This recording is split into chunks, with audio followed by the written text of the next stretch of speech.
akan Anda dengarkan, karena itu saya akan baca secara keseluruhan 120 halaman. Saya akan baca hanya beberapa poin-poin yang tidak akan saya baca karena itu adalah bagian dari yang sudah dibacakan jaksa.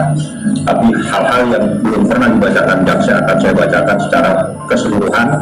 Total adalah 120 halaman. Ini kan janggal ya Pak, ternyata pasal yang dilaporkan dengan yang disidangkan kan berbeda ya Pak. Ya. Gimana sih mungkin melihat ini? Ya nanti di sidang. Yang jelas Anda saja kebingungan. Kalau saya, ya saya anggap ini adalah bagian kebingungan mereka. Kalau saya tidak bingung, bagi saya tahu dari awal bahwa itu semua adalah dipaksakan untuk proses hukum ini. Makanya mereka tidak berani memaksakan pasal 368, karena 368 itu terkait dengan perampasan kemerdekaan. Seseorang dirampas kemerdekaannya untuk menyerahkan sesuatu, paksa untuk menyerahkan sesuatu, dan itu tidak bisa mereka buktikan. Sehingga dia beralih ke 368 tentang ancaman pencemaran untuk membuka rahasia. Kita akan bertanya, rahasia apa yang ada pada pelapor ini? Apakah dia memegang rahasia negara sehingga dia harus dilindungi oleh negara? Apakah dia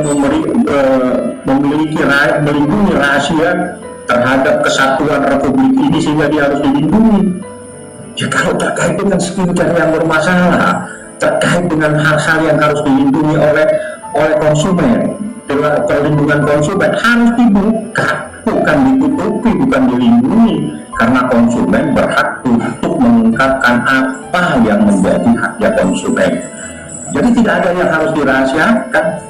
Mungkin Bang, Kaniki kemarin kan sempat saya tanya, Kak ini menurut Kaniki ada suatu jebakan nggak sih, karena semuanya udah dipersiapkan gitu kan, dari rekaman suara dan lain-lain. Itu kalau Abang juga melihat seperti itu? Gampang lah itu nanti urusan pembuktian, karena saya tahu apa yang dilakukan. Sesuatu yang melanggar hukum, tidak melanggar hukum itu gampang. Tujuannya mau menjatuhkan seorang Nikita Mirzani?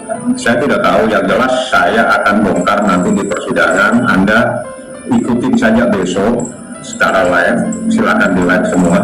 Saya berharap teman-teman live nggak usah takut, termasuk yang TikTok, nggak usah takut semua. Anda datang saja di ruangan persidangan, karena sidangnya terbuka untuk umum. Kalau ada yang melarang Anda laporkan ke Dewan Pers, kecuali majelis hakim yang melarang Anda. Kalau ada orang lain yang melarang Anda laporkan saja. Tapi kalau majelis hakim yang melarang Anda harus patuh.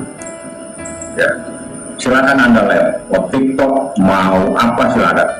Karena sidangnya terbuka untuk umum dan saya minta di live supaya semua tahu permasalahan ini.